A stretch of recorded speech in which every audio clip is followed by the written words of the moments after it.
get hurt. He did exactly that on that play. A perfect slide to avoid the big hit and pick up a first down. Offense comes to the line now, 1st and 10. They'll run it now out of the gun. And he's going to get this one down to the 45. Give him 5 on the carry there, and it'll be 2nd down. And now it looks like they're going to be in the hurry-up.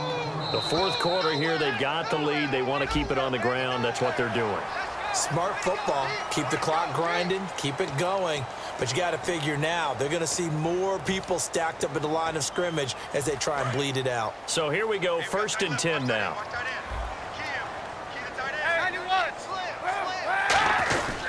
Following the penalty, it's Hyde. And they went the wrong way there. Losing yardage back at the 43-yard line. The loss of a full 3 yards, and now it's 2nd down.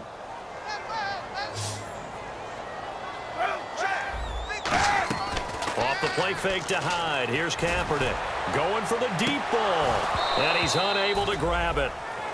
Thought he might have had position, couldn't hold on, 3rd down.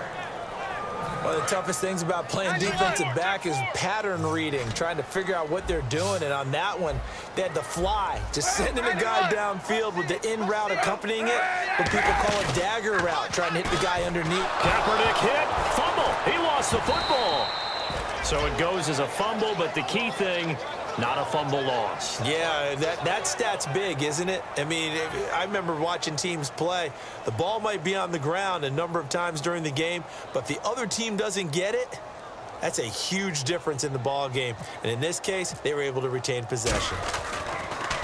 And now a high kick, but he hit it straight up. So that'll be marked down as a 19-yard punt. And the offense will take over with a new set of downs. Now the Cowboys offense heads back onto the field. And with this deficit, you can't have too many more drives like the last drive where you had to punt it away. You know what I would tell my offense right here? The punter doesn't exist, guys. He doesn't even exist. He's not a team anymore. I just cut him, all right? So you've got to go out and create some offense for us here and give us some points. No way does that guy get on the field on this drive. Poor punter. Yeah, it wasn't his fault. But, hey, listen, there's got to be casualties at times. We're trying to win a game. They're going to hurry back to the line now. In recent years, the slot receivers really gained stature in the NFL because they can do so many things. Yes, they can line up wide like your normal wide receiver. And no escaping this time as he'll go down. They got him for a sack. The 4-time All-Pro, Navarro Bowman. Not dropping into coverage. He comes on the blitz and takes him down for a loss of 9. And on 3rd and 15, we see the dime look, 6 DBs on the field. Playing pass all the way. Out of the gun, Romo. He sets to fire deep. That's going to be knocked away and incomplete.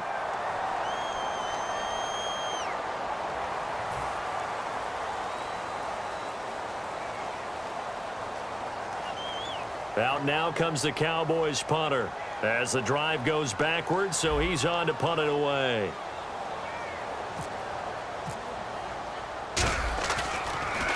And he gets this away, angled for the sideline with a lot behind it. Wow. And this will be up to the ruling of the side judge here.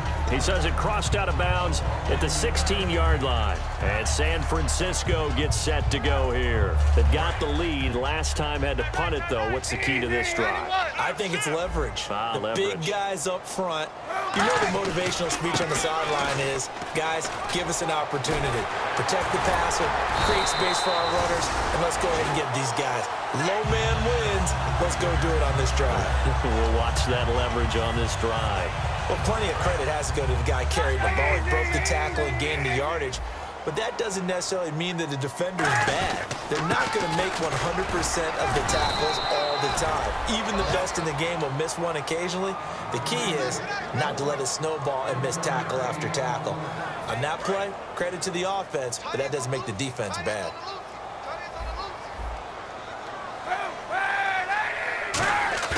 Now a play fake. Kaepernick. Smith catches left side. And he's able to get this one out closer to midfield across the 45. Defensively, they just don't seem to have much of an answer for this passing game. Not at all. Look at the confidence that's exhibited here. With that type of a lead, Clock on their side. Instead of running it, they're still throwing it, trying to pick up first downs and keeping the football. On 1st and 10, here's Kaepernick. Got a man, and he hits him in stride. And he'll get it down here to the 43. Give him 9 on the play, and it'll be second and about a yard to go for the first. But it appears that they read man defense and went to the out route, and what you have to do on that one is the receiver's got to make sure he works the defender towards the middle of the field to give himself space to cut to the outside and have that ball delivered with good timing, and they got it done. He can muster only a yard there, and they'll be left with a 3rd and very short. And the defense searches for one more stop here after the run on 2nd down. Throwing his Kaepernick on 3rd down. He's going to leave this for his running back. It's complete. And he picks up the first before he's taken down at the 29. He's played a great game. It continues right there, even with this lead, confident to throw the pass and have the reception made. There's no doubt who the leader of their team is there? There's no doubt who they want to ride all the way to the finish, because strategy would tell you run the football, run the clock down. Instead, they're letting him throw it because they feel that confident in what he's getting done. Throwing on 1st down is Kaepernick. Incomplete. Receivers work all the time on making sure they catch the ball, haul it into their bodies before they turn and run. A little bit of loss of focus on that play. Offense looking to avoid a 3rd and long. It's 2nd and 10. And back to the ground. High. And he will lose yardage here to the 31-yard line. He'll wind up losing a yard on the play, and that'll bring up a 3rd and 11 situation. One of the beauties of a 3-4 defense is that you have flexibility with your linebackers, and you can put them in different spots. But one of the downsides is an offensive team that's committed to running the football, you can get your big offensive linemen up on linebackers. Nowhere to turn here, and he's going to go down. Back at about the 37-yard line. And now a timeout called by the Cowboys defense. It's just their first. They've got 2 more to use here in the final stages.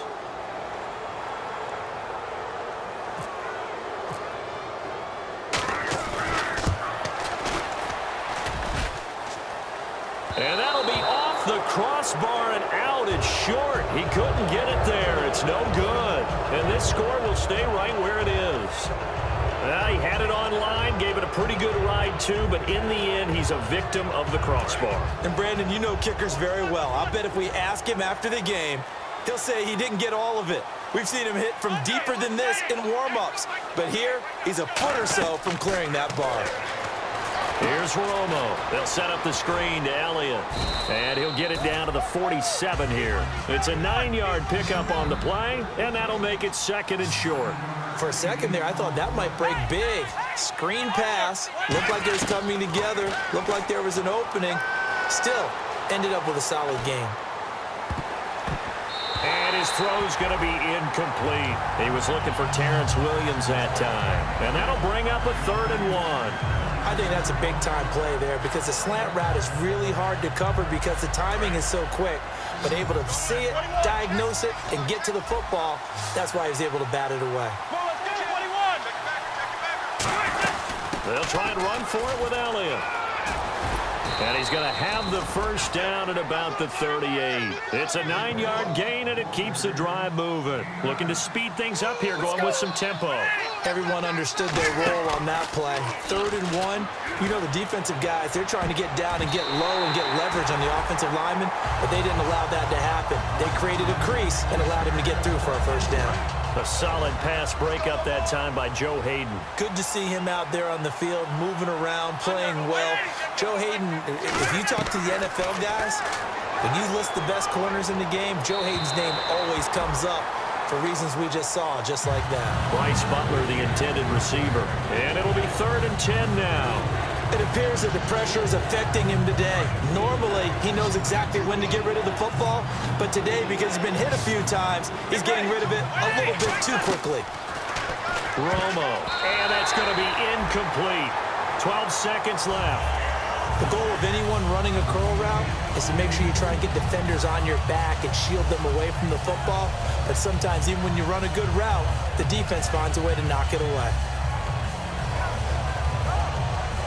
And they're indeed going to go for it here on 4th down. So trailing here in the last quarter. Let's see how this plays out. Desperation time for Romo on 4th down. And he comes back with one complete. They had to go for it with such little time remaining, and the 49ers are going to get the football back. And San Francisco gets set to go here. They have the dream scenario you hope for coming into the game. Just one kneel here, and this game should be over. And it's always the final play of preparation each week. The practicing of the kneel-down formation, the victory formation. We've got a game in hand, and that's all they're going to want to do now. They'll put someone back deep just in case something goes haywire. But all in all, take the snap, kneel down, and shake hands. Yes, get out of there. Well, certainly a tough loss here, but they've got to move on. I mean, you have another opponent next week. You dwell on this one, it hurts you the following week. That's where the 24-hour rule comes into play. Win or lose for all.